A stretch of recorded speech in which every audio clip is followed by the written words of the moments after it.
Hi, hello, ನಮಸ್ತೆ. ನಾನು ನಿಮ್ಮ ಯಶವಂತ್, ಅಡ್ವೊಕೇಟ್ ಎಕ್ಸ್ಟ್ರಾ ಲೀಗಲ್ ಕ್ಲಿನಿಕ್ಗೆ ಸ್ವಾಗತ. ಇವತ್ತು ನಾವು ವಿಡಿಯೋದಲ್ಲಿ all India bar council examination 18ರ ಉಳಿದ ಪ್ರಶ್ನೆಗಳನ್ನು ನೋಡೋಣ. ಪ್ರಶ್ನೆ 51. Which of the following is a landmark case on the public trust doctrine in the environmental law? ಪರಿಸರ ಕಾನೂನಿನಲ್ಲಿ ಸಾರ್ವಜನಿಕ ನಂಬಿಕೆಯ ಸಿದ್ಧಾಂತದ ಮೇಲೆ ಈ ಕೆಳಗಿನ ಈ ಡಾಕ್ಟ್ರಿನ್ ಅನ್ನ ನೋಡಬಹುದು. Option A, Vellore citizens welfare forum versus union of India, Olga Tellis versus Bombay municipal corporation, Indian council for enviro legal action versus union of India, MC Mehta versus Kamalnath. Public trust doctrine ಅನ್ನ ಸುಪ್ರೀಂ ಕೋರ್ಟ್ ಯಾವ ಪ್ರಕರಣದಲ್ಲಿ ಗುರುತಿಸಿದೆ ಅಂತಂದ್ರೆ option D, MC Mehta versus Kamalnath case. Beas ನದಿಯನ್ನ ಒತ್ತುವರಿ ಮಾಡಿ ಅಲ್ಲಿ span motel private limited ಅನ್ನ ಸ್ಥಾಪನೆ ಮಾಡಿರ್ತಾರೆ.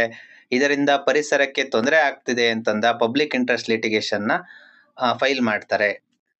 ಪ್ರಶ್ನೆ 52. In which of the following cases section 66A of information technology act 2000 was struck down by the Supreme Court? ಈ ಕೆಳಗಿನ ಯಾವ ಪ್ರಕರಣಗಳಲ್ಲಿ ಸೆಕ್ಷನ್ 66A ಅನ್ನ ಸರ್ವೋಚ್ಚ ನ್ಯಾಯಾಲಯ ರದ್ದುಗೊಳಿಸಿತು? ಇದಕ್ಕೆ ಸರಿಯಾದ ಉತ್ತರ option A, Shreya Singhal versus union of India. Section 66A ಏನ ತಿಳಿಸುತ್ತದೆ ಅಂತಂದ್ರೆ ಕಂಪ್ಯೂಟರ್ ಅಥವಾ ಮೊಬೈಲ್ ಅನ್ನು ಬಳಸಿ ತಪ್ಪು ಮಾಹಿತಿಯನ್ನು ನೀಡುವುದು, ಬೆದರಿಕೆ ಹಾಕುವುದು ಅಥವಾ ಸ್ಪ್ಯಾಮ್ ಇಮೇಲ್ ಅನ್ನ ಮೆಸೇಜ್ ಮುಖಾಂತರ ಕಳಿಸುವುದನ್ನ section 66A of information technology act ಅಲ್ಲಿ ತಿಳಿಸಲಾಗಿದೆ. 53ನೇ ಪ್ರಶ್ನೆ. In which of the following cases electronic record shall not be attributed to the originator as per information technology act 2000? ಮಾಹಿತಿ ತಂತ್ರಜ್ಞಾನ ಕಾಯ್ದೆ 2000 ಈ ಪ್ರಕಾರ ಈ ಕೆಳಗಿನ ಯಾವ ಪ್ರಕರಣದಲ್ಲಿ ಎಲೆಕ್ಟ್ರಾನಿಕ್ ದಾಖಲೆಗಳನ್ನು ಮೂಲದವರಿಗೆ ಸಂಬಂಧಿಸಿರುವುದಿಲ್ಲ? 53ನೇ ಪ್ರಶ್ನೆ. In which of the following cases on electronic record shall not be attributed to the originator as per information technology act 2000? ಮಾಹಿತಿ ತಂತ್ರಜ್ಞಾನ ಕಾಯ್ದೆ 2000 ಪ್ರಕಾರ ಈ ಕೆಳಗಿನ ಯಾವ ಪ್ರಕರಣದಲ್ಲಿ ಎಲೆಕ್ಟ್ರಾನಿಕ್ ದಾಖಲೆಗಳು ಮೂಲದವರಿಗೆ ಸಂಬಂಧಿಸುವುದಿಲ್ಲ? Option A, electronic record sent by an originator himself, ಮೂಲದವರು ಸ್ವತಃ ತಾವೇ ಎಲೆಕ್ಟ್ರಾನಿಕ್ ದಾಖಲೆಯನ್ನು ಕಳಿಸಿಕೊಟ್ಟಾಗ. Electronic record sent by an authorised person, ಅಧಿಕೃತ ವ್ಯಕ್ತಿಯಿಂದ ಕಳಿಸಲಾದ ಎಲೆಕ್ಟ್ರಾನಿಕ್ ದಾಖಲೆ. Electronic record sent by an automated system programmed by him, ಅವನಿಂದ ಪ್ರೋಗ್ರಾಮ್ ಮಾಡಲಾದ ಸ್ವಯಂಚಾಲಿತ ವ್ಯವಸ್ಥೆಯಿಂದ ಕಳಿಸಲಾದ ಎಲೆಕ್ಟ್ರಾನಿಕ್ ದಾಖಲೆ. Electronic record sent by an unauthorised person, ಅನಧಿಕೃತ ವ್ಯಕ್ತಿಯಿಂದ ಕಳಿಸಲಾದ ಎಲೆಕ್ಟ್ರಾನಿಕ್ ದಾಖಲೆಗಳು.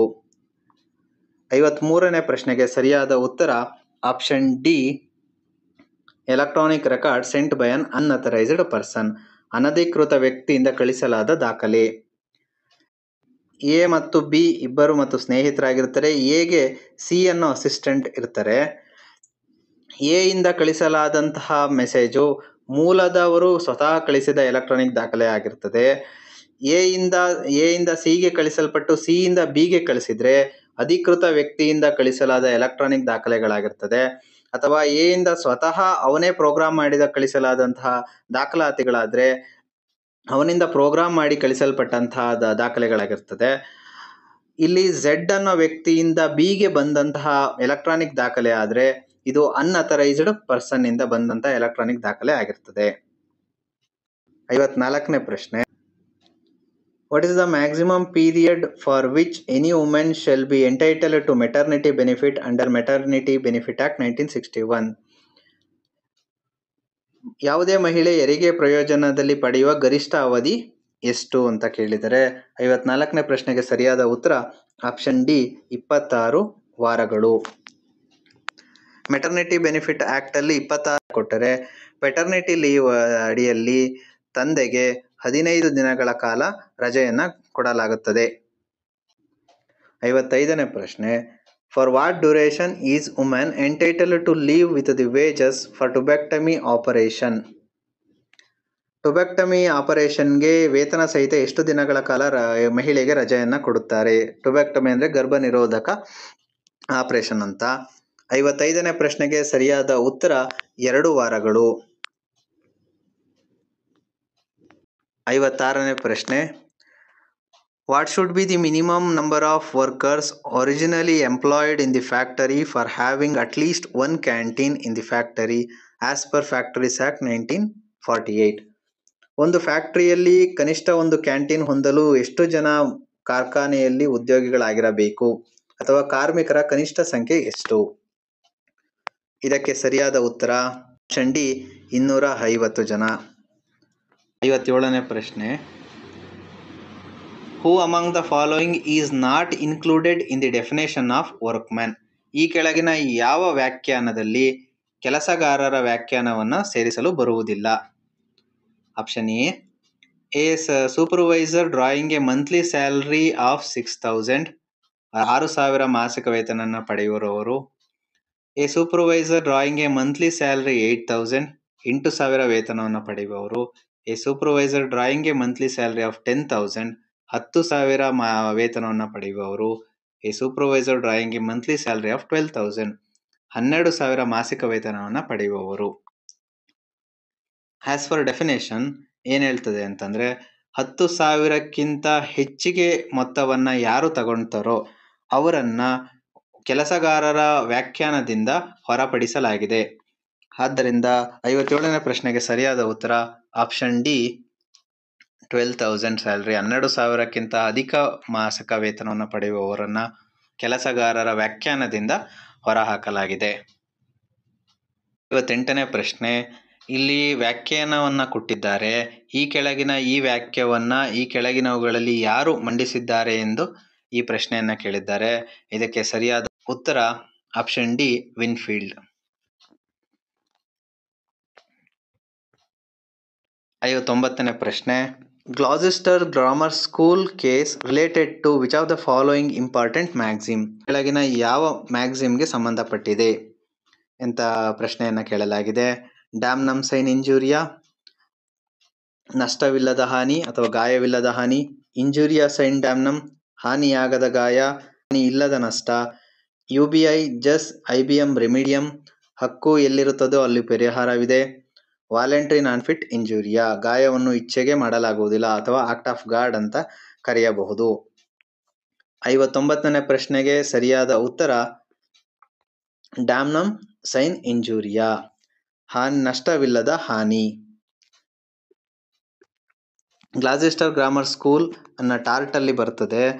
ಎ ಅನ್ನೋ ಒಂದು ಸ್ಕೂಲ್ ಪಕ್ಕ ಬಿ ಅನ್ನೋ ಒಂದು ಮತ್ತೆ ಹೊಸದಾಗಿ ಪ್ರಾರಂಭವಾದಂತಹ ಸ್ಕೂಲ್ ಪ್ರಾರಂಭವಾಗ್ತದೆ. ಎ ಸ್ಕೂಲ್ಗಿಂತ ಬಿ ಸ್ಕೂಲಲ್ಲಿ ಫೀಸ್ ಕಡಿಮೆ ತಗೊತಾರೆ. ಹಾಗಾಗಿ ಏನಲ್ಲಿರುವಂತಹ ಮಕ್ಕಳು ಬಿ ಸ್ಕೂಲ್ಗೆ ಟ್ರಾನ್ಸ್ಫರ್ ಆಗ್ತದೆ. ಹಾಗಾಗಿ ಈಗ ಗ್ಲಾಸೆಸ್ಟರ್ ಗ್ರಾಮರ್ ಸ್ಕೂಲ್ ಹೆಡ್ ಮಾಸ್ಟರ್ ಈ ಪ್ರಕರಣವನ್ನು ದಾಖಲು ಮಾಡ್ತಾರೆ. ಇಲ್ಲಿ ಕೋರ್ಟ್ ಹೇಳ್ತದೆ ನಷ್ಟವಿಲ್ಲದ ಹಾನಿಯಾಗಿದೆ, ನಷ್ಟ ಆಗಿದೆ, ಆದರೆ ಯಾವುದೇ ಕಾನೂನು ಮೂಲಕ ನಿಮಗೆ ಹಾನಿ ಆಗಿಲ್ಲ. ಆದರೆ ಇಲ್ಲಿ ನಷ್ಟವಿಲ್ಲದ ಹಾನಿ ಡ್ಯಾಮ್ನಮ್ ಸೈನ್ ಇಂಜುರಿ ಅಂತ ಕರಿಬಹುದು. 60ನೇ ಪ್ರಶ್ನೆ, which of the following provision of the motor vehicles act relates to no fault liabilities? ಈ ಕೆಳಗಿನ ಯಾವ ಸೆಕ್ಷನ್ಗಳು ಯಾವುದೇ ದೋಷ ಹೊಣೆಗಾರಿಕೆಗೆ ಸಂಬಂಧಿಸಿಲ್ಲ ಎಂದು ಪ್ರಶ್ನೆ ಕೇಳಲಾಗಿದೆ. ಸೆಕ್ಷನ್ 140 ಏನನ್ನು ತಿಳಿಸುತ್ತದೆ ಅಂತಂತಂದರೆ, ಒಂದು ಅಪಘಾತ ನಡೆದರೆ ಅದಕ್ಕೆ ಮಾಲೀಕನೇ ಪರಿಹಾರವನ್ನು ನೀಡಬೇಕಾಗುತ್ತದೆ ಎಂದು 140 ತಿಳಿಸುತ್ತದೆ. 151ನೇ ಸೆಕ್ಷನ್ನಲ್ಲಿ ಇನ್ಶೂರೆನ್ಸ್ ಕಂಪನಿ ದಿವಾಳಿಯಾಗುವುದರ ಬಗ್ಗೆ ತಿಳಿಸುತ್ತದೆ. 162ರಲ್ಲಿ ಗೋಲ್ಡನ್ ಅವರ್ ನಲ್ಲಿ ಹಾಸ್ಪಿಟಲ್ಲರು ಕ್ಯಾಶ್ಲೆಸ್ ಟ್ರೀಟ್ಮೆಂಟನ್ನು ನೀಡಬೇಕೆಂದು ಆದೇಶಿಸುತ್ತದೆ. 128ರಲ್ಲಿ ಬೈಕ್ನ ಹಿಂಬದಿ ಸವಾರರ ಬಗ್ಗೆ ತಿಳಿಸುತ್ತದೆ. ಈ ಪ್ರಕರಣಕ್ಕೆ ಸಂಬಂಧಿಸಿದಂತೆ ಸರಿಯಾದ ಉತ್ತರ ಆಪ್ಷನ್ 140. ಒಂದು ಅಪಘಾತ ನಡೆದರೆ ಅದಕ್ಕೆ ಮಾಲೀಕನೇ ಪರಿಹಾರವನ್ನು ನೀಡಬೇಕಾಗುತ್ತದೆ. 61ನೇ ಪ್ರಶ್ನೆ, how many consumer rights are identified under A consumer protection act 2019? ಗ್ರಾಹಕ ಸಂರಕ್ಷಣಾ ಕಾಯ್ದೆ 2019ರ ಅಡಿಯಲ್ಲಿ ಎಷ್ಟು ಗ್ರಾಹಕ ಹಕ್ಕುಗಳನ್ನು ಗುರುತಿಸಲಾಗಿದೆ? ಈ ಪ್ರಶ್ನೆಗೆ ಸರಿಯಾದ ಉತ್ತರ 6. 62ನೇ ಪ್ರಶ್ನೆ, Which of the following body constituted under the Consumer Protection Act 2019 is authorized to render a advice on promotion and protection of the consumer rights under the Act?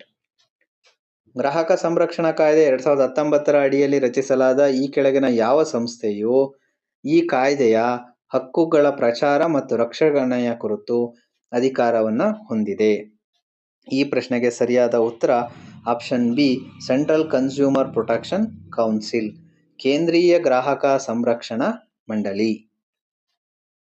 63ನೇ ಪ್ರಶ್ನೆ, which of the following provision of the constitution of India states that no tax can be levied or collected excepted by the authority by law? ಭಾರತದ ಸಂವಿಧಾನದ ಈ ಕೆಳಗಿನ ಯಾವ ನಿಬಂಧನೆಯು ಕಾನೂನಿನ ಅಧಿಕಾರವನ್ನು ಹೊರತುಪಡಿಸಿ ಯಾವುದೇ ತೆರಿಗೆಯನ್ನು ವಿಧಿಸಲು ಅಥವಾ ಸಂಗ್ರಹಿಸಲು ಸಾಧ್ಯವಿಲ್ಲ ಎಂದು ಹೇಳುತ್ತದೆ? ನಾವಿಲ್ಲಿ ಒಂದೊಂದೇ ಆರ್ಟಿಕಲ್ನ ನೋಡೋದಾದ್ರೆ 246 ಕೇಂದ್ರ ಸರ್ಕಾರ ಮತ್ತು ರಾಜ್ಯ ಸರ್ಕಾರಗಳ ಬಗ್ಗೆ ತಿಳಿಸುತ್ತದೆ. 256 central government power to make an law, ಕೇಂದ್ರ ಸರ್ಕಾರಕ್ಕೆ ಕಾನೂನು ಮಾಡುವ ಅಧಿಕಾರವಿರುತ್ತದೆ. ಆರ್ಟಿಕಲ್ 240 ಭಾರತದ ಭೌಗೋಳಿಕ ಪ್ರದೇಶಗಳ ಬಗ್ಗೆ ತಿಳಿಸುತ್ತದೆ. 265 ತೆರಿಗೆ ಕಾನೂನನ್ನು ತಿಳಿಸುತ್ತದೆ. 3ನೇ ಪ್ರಶ್ನೆಗೆ ಸರಿಯಾದ ಉತ್ತರ ಆರ್ಟಿಕಲ್ 265. ಆರ್ಟಿಕಲ್ 265 ಭಾರತ ಸಂವಿಧಾನದ ಕೆಳಗೆ ಕಾನೂನಿನ ಅಧಿಕಾರವನ್ನು ಹೊರತುಪಡಿಸಿ ಯಾವುದೇ ತೆರಿಗೆಯನ್ನು ವಿಧಿಸಲು ಅಥವಾ ಸಂಗ್ರಹಿಸಲು ಬರುವುದಿಲ್ಲವೆಂದು ತಿಳಿಸುತ್ತದೆ. 64ನೇ ಪ್ರಶ್ನೆ, which of the following would be the first previous year in the case of business or profession newly set up on 31st March 2020 as per income tax act 1961?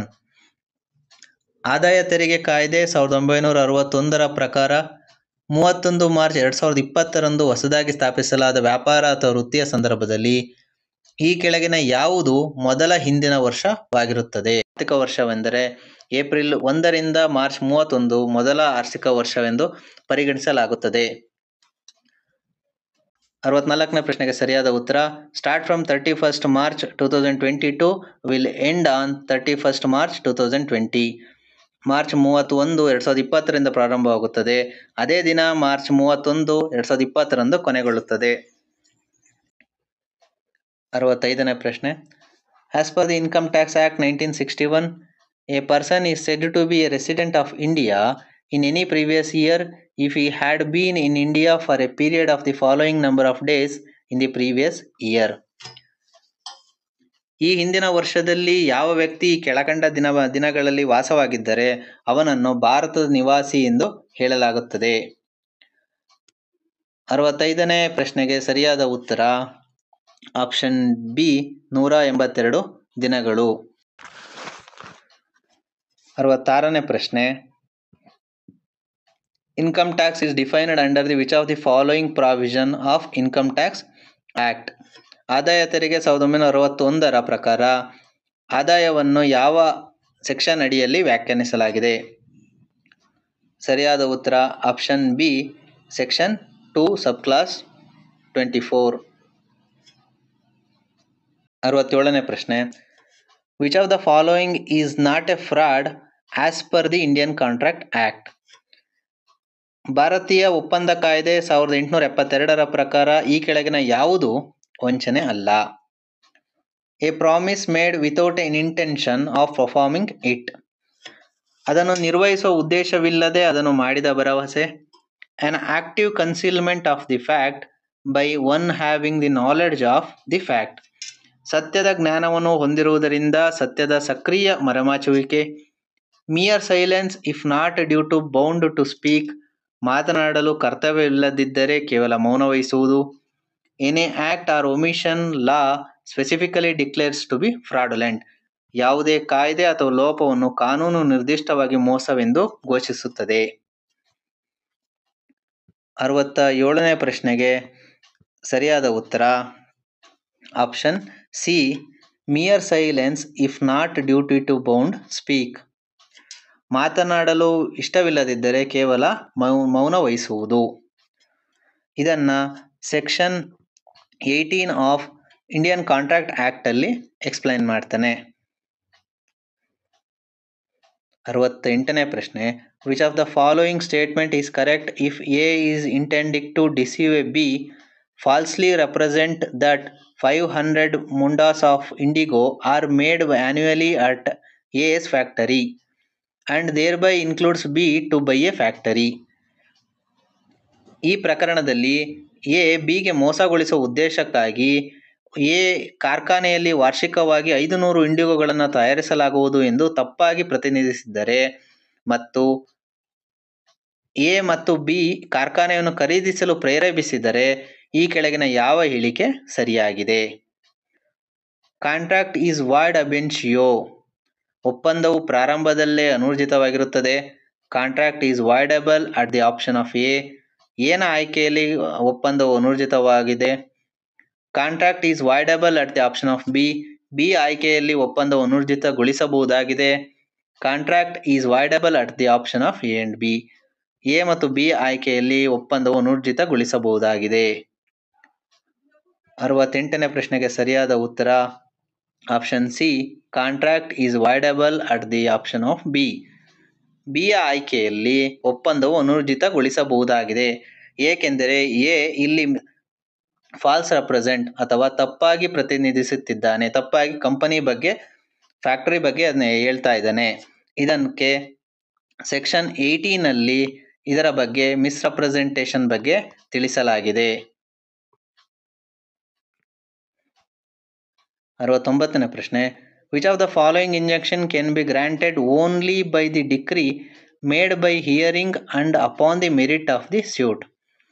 ಈ ಕೆಳಗಿನ ಯಾವ ತಡೆಯಾಜ್ಞೆಯನ್ನು ವಿಚಾರಣೆಯ ಸಮಯದಲ್ಲಿ ಮತ್ತು ಮೊಕದ್ದಮೆಯ ಅರ್ಹತೆಯ ಮೇಲೆ ಮಾಡಿದ ತೀರ್ಪಿನಿಂದ ಮಾತ್ರ ನೀಡಬಹುದು?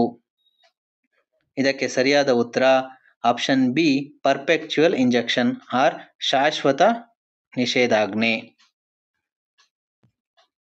74ನೇ ಪ್ರಶ್ನೆ, a stipulation in a bond for a payment of compound interest on failure to pay simple interest at the same rate as was payable upon the principal is not a penalty within the meaning of which of the following provision of Indian contract act? ಅಸಲು ಮೇಲೆ ಪಾವತಿಸಬೇಕಾದ ಅದೇ ದರದಲ್ಲಿ ಸರಳ ಬಡ್ಡಿಯನ್ನು ಪಾವತಿಸಲು ವಿಫಲವಾದರೆ ಅದರ ಮೇಲೆ ಸಂಯುಕ್ತ ಬಡ್ಡಿಯನ್ನು ಪಾವತಿಸಲು ಬಾಂಡ್ನಲ್ಲಿ ಷರತ್ತು ವಿಧಿಸಿದ್ದರೆ ದಂಡನೆ ಎಂದು ಪರಿಗಣಿಸಲಾಗುವುದಿಲ್ಲ ಎಂದು ಈ ಕೆಳಗಿನ ಯಾವ ಸೆಕ್ಷನ್ನಲ್ಲಿ ತಿಳಿಸಲಾಗಿದೆ?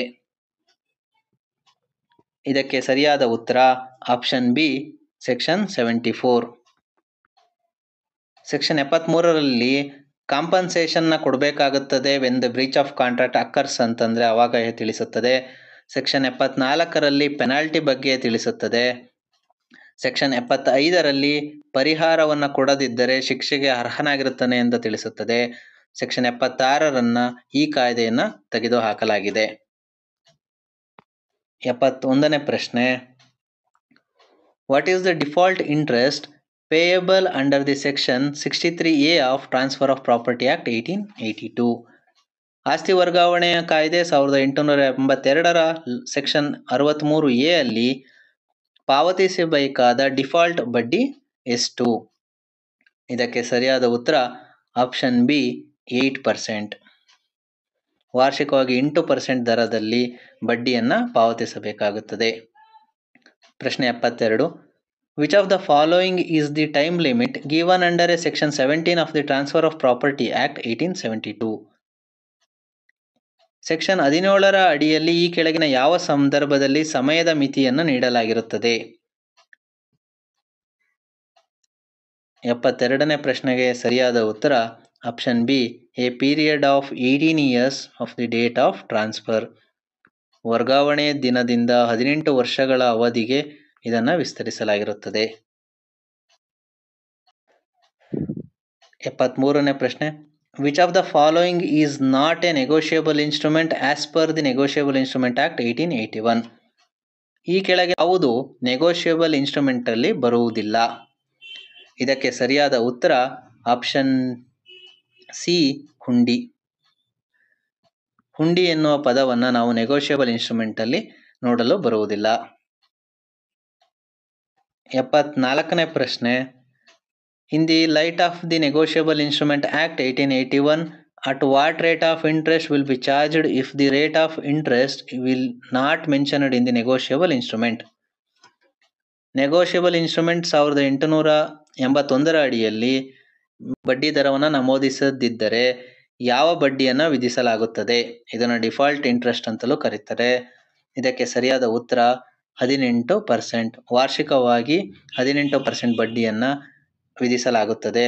ಇದನ್ನು ಸೆಕ್ಷನ್ 80ಯಲ್ಲಿ ಎಕ್ಸ್ಪ್ಲೈನ್ ಮಾಡ್ತಾರೆ. 75ನೇ ಪ್ರಶ್ನೆ. Within what period from the date of publication of the declaration, if no award is made, the entire proceeding for the acquisition of the land shall lapse as per the right to fair compensation and transparency in the Land Acquisition, Rehabilitation and Resettlement Act 2013. ಘೋಷಣೆಯ ಪ್ರಕಟಣೆಯ ದಿನಾಂಕದಿಂದ ಯಾವ ಅವಧಿಯೊಳಗೆ ಯಾವುದೇ ಪರಿಹಾರವನ್ನು ನೀಡದಿದ್ದಲ್ಲಿ ನ್ಯಾಯಯುತ ಪರಿಹಾರದ ಹಕ್ಕು ಮತ್ತು ಭೂಸ್ವಾಧೀನ ಪುನರ್ವಸತಿ ಮತ್ತು ಪುನರ್ವಸತಿ ಕಾಯ್ದೆ 2013ರ ಪಾರದರ್ಶಕತೆಯ ಆಸ್ತಿಗಳ ಪ್ರಕಾರ ಭೂಸ್ವಾಧೀನದ ಸಂಪೂರ್ಣ ಪ್ರಕ್ರಿಯೆಗಳು ಅಂತ್ಯಗೊಳ್ಳುತ್ತದೆ. ಇದಕ್ಕೆ ಸರಿಯಾದ ಉತ್ತರ 12 ತಿಂಗಳು. 12 ತಿಂಗಳೊಳಗಾಗಿ ಅವರು ಪರಿಹಾರದ ಕಾರ್ಯವನ್ನು ಪ್ರಾರಂಭ ಮಾಡಲೇಬೇಕು. ಇದನ್ನು ಸೆಕ್ಷನ್ 15ರಲ್ಲಿ ಇದರ ಬಗ್ಗೆ ತಿಳಿಸಲಾಗುತ್ತದೆ. Thank you for watching my videos. ಇನ್ನುಳಿದ ಪ್ರಶ್ನೆಗಳನ್ನು ಮುಂದಿನ ವಿಡಿಯೋದಲ್ಲಿ ನೋಡೋಣ. ಪ್ಲೀಸ್ ಲೈಕ್ ಮಾಡಿ, ಶೇರ್ ಮಾಡಿ ಆ್ಯಂಡ್ ಸಬ್ಸ್ಕ್ರೈಬ್ ಮಾಡಿ. Follow for more videos at advocate ಯಕ್ಷ.